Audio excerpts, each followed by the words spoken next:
Good morning students. आज की online classes में आपका स्वागत है। स्टूडेंट्स, आज का हमारा टॉपिक रहेगा रिपोर्ट क्या है, रिपोर्ट के तत्व क्या हैं, रिपोर्ट लेखन से पूर्व किस प्रकार योजना बनानी चाहिए, रिपोर्ट का आकार क्या होना चाहिए। आज हम इसके बारे में चर्चा करेंगे कि रिपोर्ट क्या है। स्टूडेंट्स, शिक्षा क्षेत्र में यहाँ रिपोर्ट और प्रस्ताव के बीच कुछ अतिव्याप्ति है और दो शब्द कई बार एक दूसरे के पर्यायवाची के रूप में प्रयोग कर दिए जाते हैं, जबकि रिपोर्ट व्यापार, विज्ञान और तकनीकी विषयों तथा कार्यक्षेत्र के लिए ज़रूरी रूप से रखा जाता है।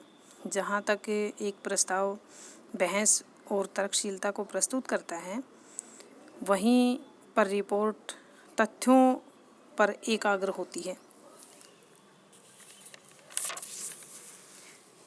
अनिवार्य रूप से रिपोर्ट एक छोटा, तीव्र, संक्षिप्त दस्तावेज होता है जो विशेष उद्देश्य और श्रोताओं के लिए लिखा जाता है।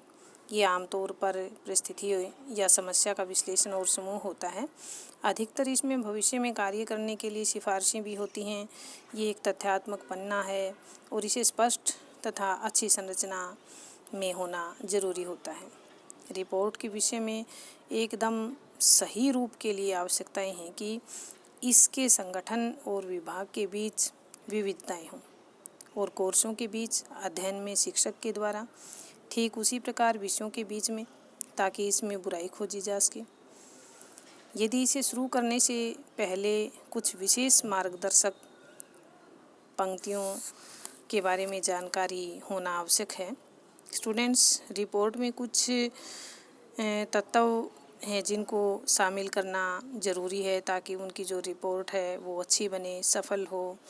तो ऐसे में एक परिस्थिति या घटनाओं की क्रमबद्धता का विवरण होना चाहिए।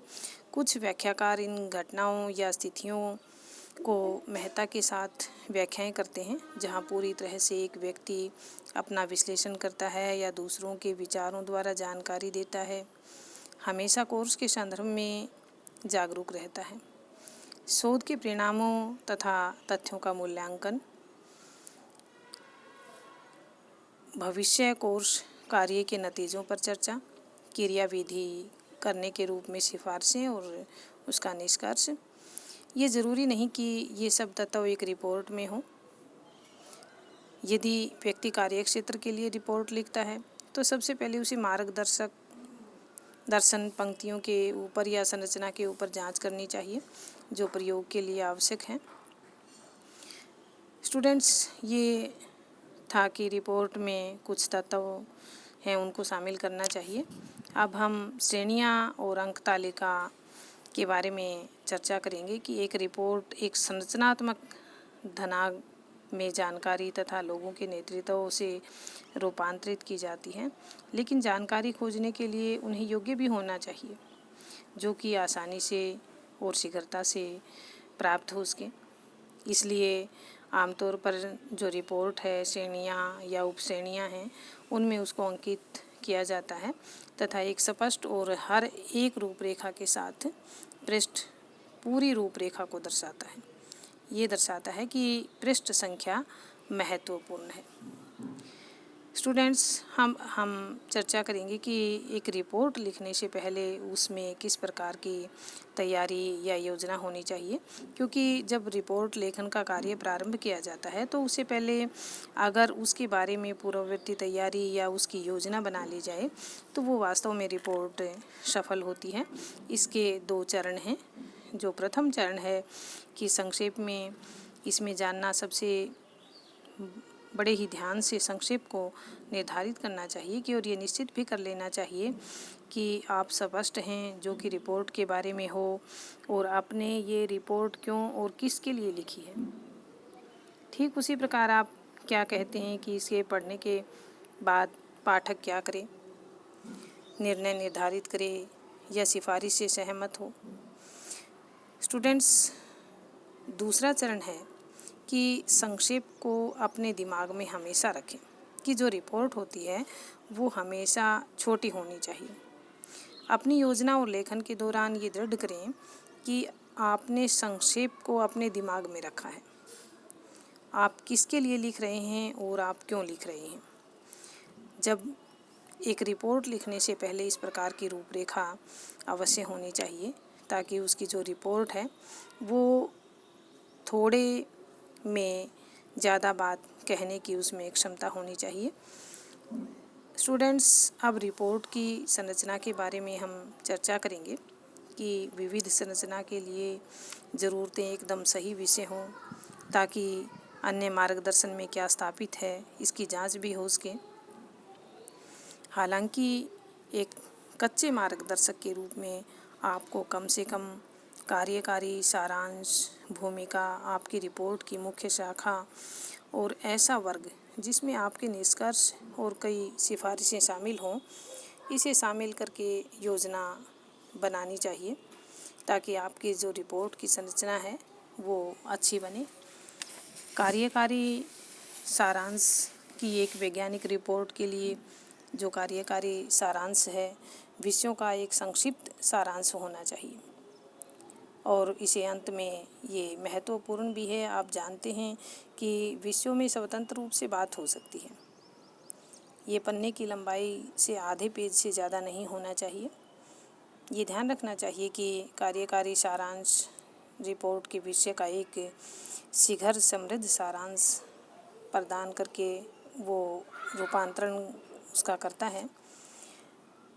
भूमिका यानी कि आपके कहने की योजना क्या है और चर्चा के अधीन समस्याओं का एक संक्षिप्त सारांश प्रदान करने का समूह है। ये आपके निष्कर्षों पर भी संक्षेप रूप से छूता हुआ दिखाई देना चाहिए। स्टूडेंट्स, अब हम रिपोर्ट का मुख्य आकार क्या होना चाहिए, क्योंकि रिपोर्ट में जो भी बातें किसी भी विषय से संबंधित रिपोर्ट हो, वो मात्र जो भी बात उसमें दर्शाई जानी है वो संक्षेप में होनी चाहिए। और उसका मुख्य आकार क्या होना चाहिए कि रिपोर्ट मुख्य आकार बड़े ही सावधानीपूर्वक किस प्रकार से संरचना उसकी करनी चाहिए, मामले से पाठक उसका नेतृत्व कर सके, कि आपको विचार करने के लिए क्षेत्रों या सारांश से संबंधित उपशीर्षकों के प्रयोग में इसे श्रेणियों में विभाजित कर लेना चाहिए और प्रत्येक सारांश के लिए आपको स्पष्ट उद्देश्यों के समूह को निर्धारित करना चाहिए और संक्षिप्त रूप से चर्चा के अधीन जो मुख्य समस्या है, मुश्किल है और असहमति के जो अन्य क्षेत्र हैं उनको भी उसमें शामिल करना चाहिए। इसमें प्रयोगात्मक नतीजों को भी शामिल किया जा सकता है। आपके द्वारा प्रदान की गई सभी प्रकार की जो जानकारी है संक्षेप से संबंधित और चर्चा के अधीन एकदम सही विषयों से संबंधित होनी चाहिए, यानी कि विषय से अलग कोई भी बात उसमें नहीं डालनी चाहिए।